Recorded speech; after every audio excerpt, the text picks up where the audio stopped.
Morning students हम लोगों ने रिप्रोडक्शन इन ऑर्गेनिज्म वाला जो टॉपिक है उसको स्टार्ट कर रखा है।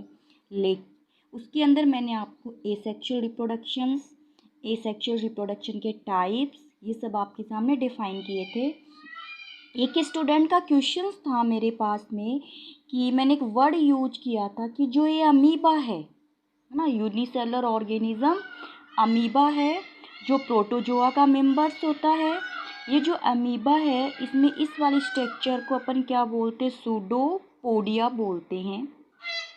तो उस स्टूडेंट का क्वेश्चन था कि what means of the pseudopodia, तो मैं केवल उसी के लिए एक्सप्लेन कर रही हूँ, फिर अपन कंटिन्यू करेंगे टॉपिक को। देखो यहाँ पे वर्ड देखो सूडो, यहाँ एक वर्ड है फॉल्स।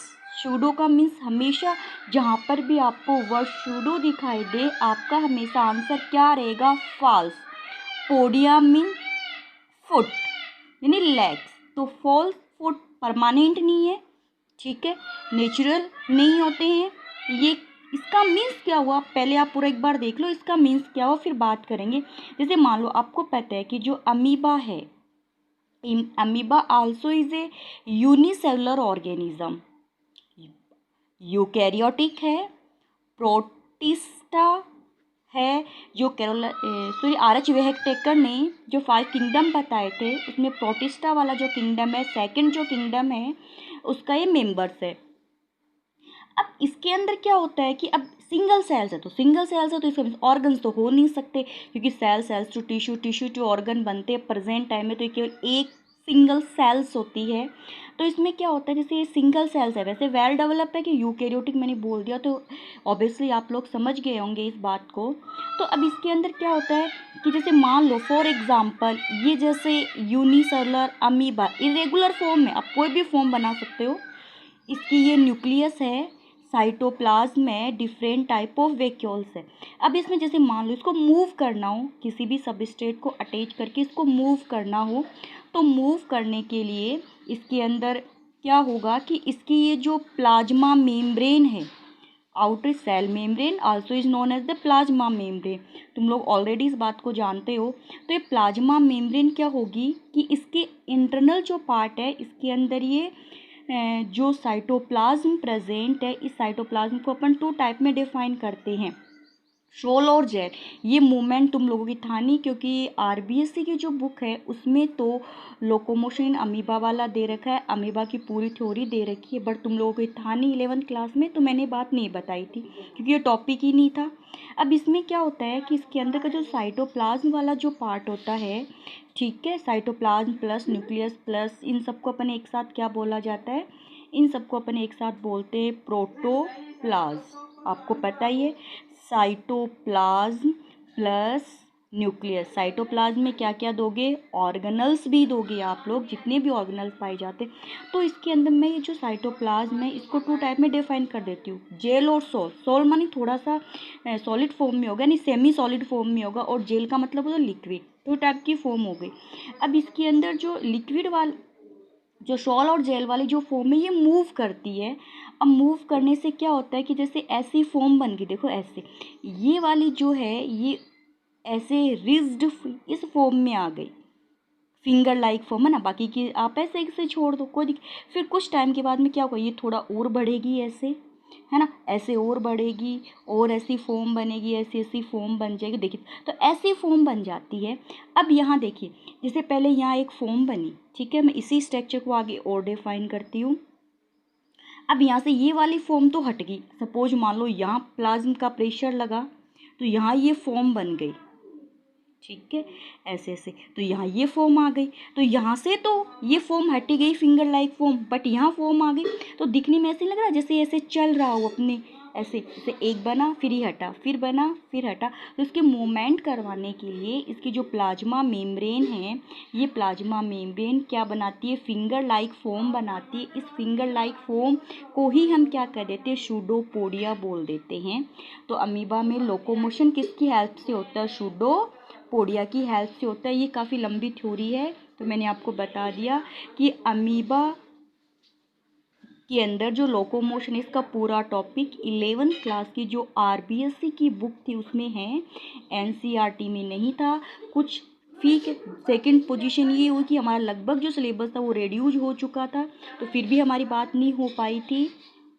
इसी की वजह से मैंने आपको शायद नहीं बताया होगा सूडोपोडिया, बट सूडोपोडिया से अगर रिलेटेड अपन बात करना चाहते हैं तो आप लोग जो 11th क्लास की RBSE की जो बुक है वहाँ से स्टडी कर सकते हो, कोई दिक्कत नहीं है।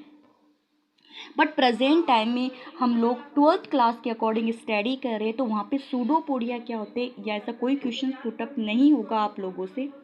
फिर सेकंड कंडीशन ये देखती है, एक मैंने आपको ये समझाया था कि जो अमीबा है इसमें इरेगुलर बाइनरी फिशंस होता है। तो बाइनरी फिशन में आपको ध्यान में रखना होगा, सबसे पहले किसका डिवीजन होता है, न्यूक्लियस का डिवीजन होता है। Nucleus is also divide by the mitosis division. Mitosis division means A parental cells divide into the two similar cells.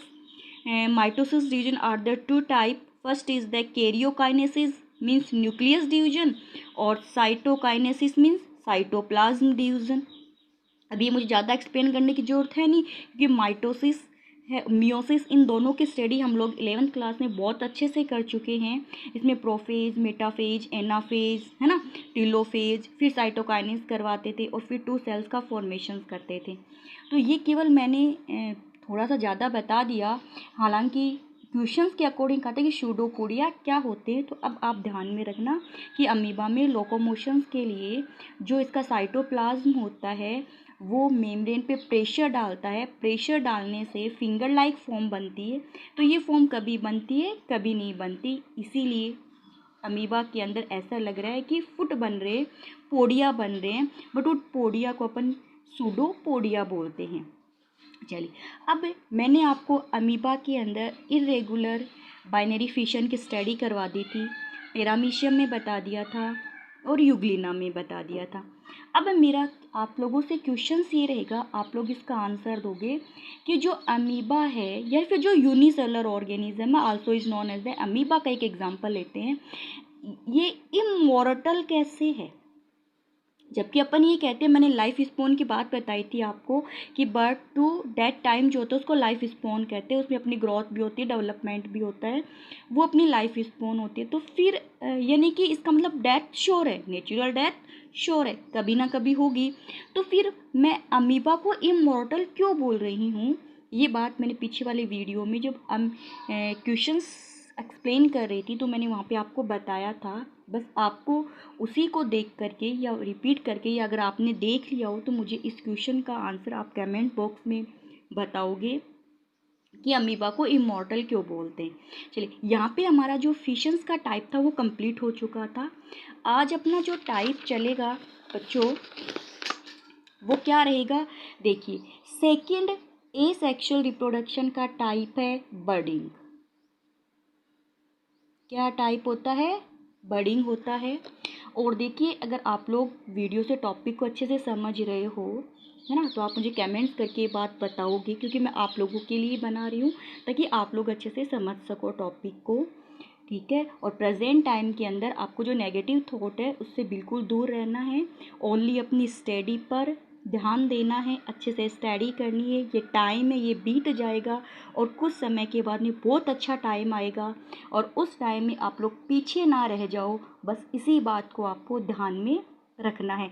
जैसे एक छोटी सी मोटिवेशन थॉट भी है कि रुका रुका सा समय है, समय है रुक गया है, रुका रुका सा समय है, बट इस समय में हमें तो दौड़ना है, घर पे रह कर के बुक्स के साथ हमें रेस लगानी है कि जब फिर वापस हम अच्छा हो, टाइम फिर अच्छा आए, बिल्कुल सब सेफ हो जाए, तो कहीं हम दौड़ में पीछे ना रह जाए।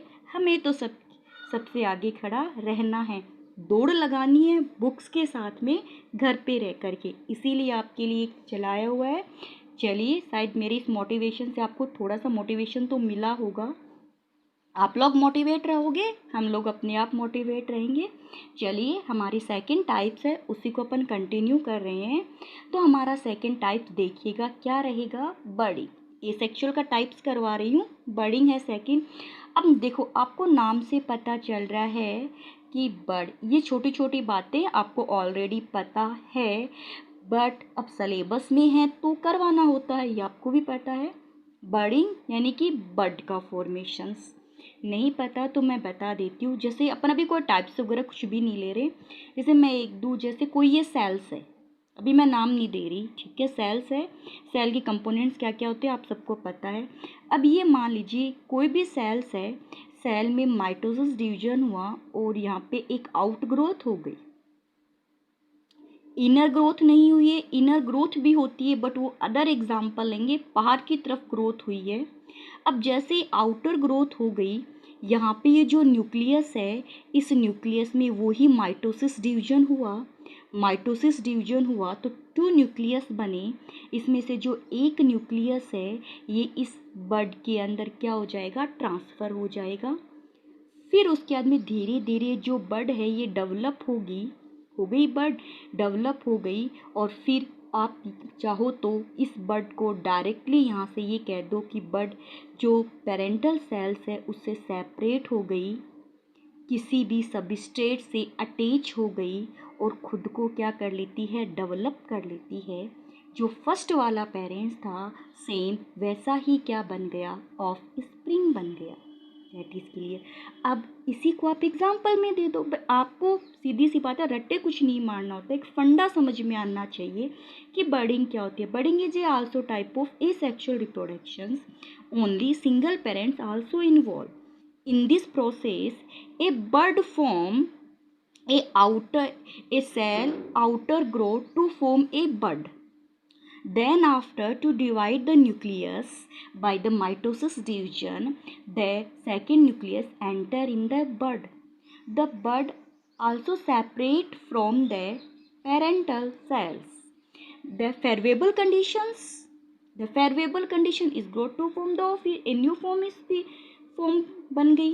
क्लियर हुआ। अब इसी की आप एग्जाम्पल दे दो। देखो कि अब देखो, अगर मैं एग्जाम्पल से सीधे समझाती तो बाय द वे एग्जाम में पूछ ले बर्डिंग, तो आप तो सीधे ईस्ट सेल्स कर देते। हालांकि आपको पता है 8 सेल्स है, हाइड्रा इनमें प्रेजेंट होता है, बट थोड़ा तो कुछ अलग होना चाहिए ना।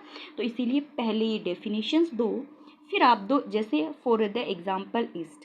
अब आपको पता है ईस्ट क्या है, east also a fungi, this is the unicellular fungi. That के लिए सेकेरोमाइसिस ईस्ट याद आया, कुछ एग्जाम्पल बताए थे मैंने आपको, जो फंजाई की स्टडी करवाई थी उसके अंदर बेनिफिशियल जो फंजाई है वो पढ़ाए थे 11th क्लास के अंदर। नहीं पढ़े तो यूट्यूब पे रखा हुआ अभी वीडियो है, डिलीट नहीं किया, आप लोग देख लेना। बट इतनी ज़्यादा जरूरत नहीं है अपन को 12th के लिए। Fungi is also a unicellular organism. अब ठीक है, फंजाई के अंदर यूनिसेलुलर भी होती है और मल्टी सेलुलर भी होती है, ध्यान रखना ये बात। बट मैं ईस्ट सेल्स की बात कर रही हूँ जो यूनिसेलुलर है, ठीक है। ईस्ट जो सेल्स होती है, सेकेरोमाइसिस सेरेवेसिस ईस्ट आल्सो एक एग्जाम्पल ही है ईस्ट सेल का। अब यहाँ देखिए, जो ये ईस्ट सेल्स है, ये मान लो मैं इसको पेरेंटल सेल्स बोल दूँ। अब ये पेरेंटल सेल्स होगी जिसके अंदर सेल मेम्ब्रेन है, यूनिसेलुलर तो आल्सो वेल डेवलप है, ठीक है। ये इसका न्यूक्लियस हो गया, साइटोप्लाज्म हो गए, इसमें ऑर्गेनल्स वगैरह हो गए। अब इसमें फर्स्ट ऑफ ऑल क्या होगा कि जब इसमें रिप्रोडक्शन की टाइमिंग के समय एक बड का फॉर्मेशंस होगा, बाहर की तरफ ऐसे बड बनेगी। और ये जो बड, ये जो आउटर ग्रोथ हुई है, this outer growth is also known as the bud. Then after the nucleus is divide by the mitosis division, है ना, karyokinesis, cytokinesis. Karyokinesis means prophase, metaphase, anaphase, telophase to form nucleus. The nucleus is transferred in the bud. Then after the bud is gradually develop, gradually grow, gradually develop, and after sometimes to form a new, sometimes to form a chain of bud. Then after separate from the parental cells, या separate from the parents in the favorable conditions, attach with the substrate to form a individuals, clear। and the second example hydra, है ना। Hydra याद आया कुछ, ऐसे ऐसे ऐसे होता है हाइड्रा, अपने माइंड में लेके आओ कि जब तक मैं डायग्राम बनाऊं कि हाइड्रा किस फाइलम में आता है मुझे तो बताना ही है। टेंटिकल्स बना रही हूँ तो बनाते याद आ जाना चाहिए टेंटिकल्स किस में होते हैं, स्लेंट्रेटा, इनवर्टिब्रेट्स, वाटर में प्रेजेंट है। ये जो टेंटिकल्स होते हैं इनमें निमेडोब्लास्ट सेल्स प्रेजेंट होती है जिनको स्टिंग सेल्स भी बोलते हैं। यही था ना हाइड्रा।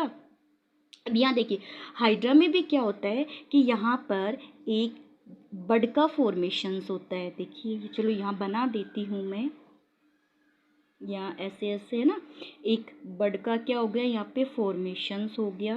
ये लीजिए ये इसके हो गए टेंटिकल्स, ये लो भाई ये टेंटिकल्स हो गए। ये आपको पता है सेल ही है, वेल डेवलप सेल ही एक्चुअली में, तो न्यूक्लियस है, ठीक है। फिर उसके बाद में क्या होगा आपको पता है, ये करैक्टर्स यहाँ ट्रांसफ़र होंगे। फिर उसके बाद में जो ये बड बनी है, इस बड के अंदर जो एक्सटर्नल वाला जो पार्ट है, एक्सटर्नल पार्ट के अंदर क्या बन जाएगा, एक पोर बन जाएगा, ठीक है। ये जो पोर बना है यहाँ से फिर से न्यू टेंटिकल्स अराइज हो जाएंगे और जब ये कंप्लीट डेवलप हो जाएगा तो यहाँ से सेपरेट होकर के किसी भी सबस्ट्रेट से क्या हो जाएगा, अटैच हो जाता है। ये लीजिए और एक ये बन गया। That is clear this topic. Okay चलिए अब यहाँ पर ये क्या हो गया, बर्डिंग की जो प्रोसेस है, ये बर्डिंग की प्रोसेस किस में हुई है, हाइड्रा के अंदर हुई है।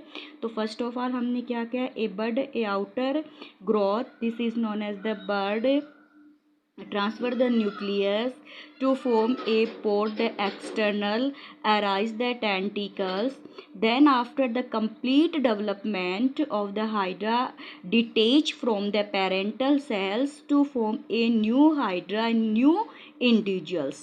तो ये मैंने टाइप्स किस में दिए, बर्डिंग की प्रोसेस में दिए। इससे पहले हमने कौन सी प्रोसेस की थी, फिजन वाली की थी। अब हमारी कौन सी प्रोसेस हो गई है, बर्डिंग वाली प्रोसेस हो चुकी है। ओके स्टूडेंट्स, अब आपको टॉपिक समझ में आ गया, ये कमेंट्स करके आप मुझे बताओगे। ओके बच्चों।